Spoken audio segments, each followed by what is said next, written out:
আজকের এই ঘটনাটি বিখ্যাত জান্নাত নির্মাণকারী বাদশাহ সাদ্দাদের বড় ভাই সাদিদের আমলের। একবার তার রাজ্যের এক প্রজা অপর এক প্রজার কাছে একখণ্ড জমি বিক্রি করল। ক্রেতা নিজের প্রয়োজনে জমি খনন করতে গিয়ে ভূগর্ভে অজস্র স্বর্ণ ও রৌপ্য পেল।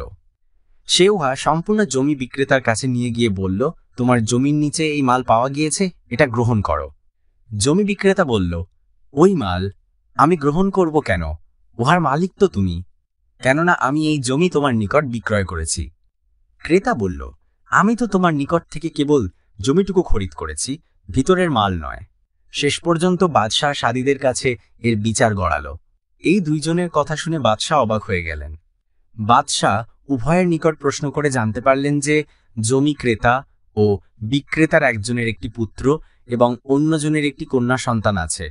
তখন বাদশাহ ওই পুত্র কন্যার মধ্যে বিবাহ দিয়ে দিলেন এবং উক্ত ধন সম্পদ তাদের স্বামী স্ত্রীর মধ্যে বন্টন করে দিলেন। ক্রেতা বিক্রেতা উভয়ে তখন তার এই অপূর্ব বুদ্ধিমত্তা এবং সুন্দর বিচারে খুশি হয়ে প্রত্যাবর্তন করল। এই গল্পটি শুনে আপনার কেমন লাগলো?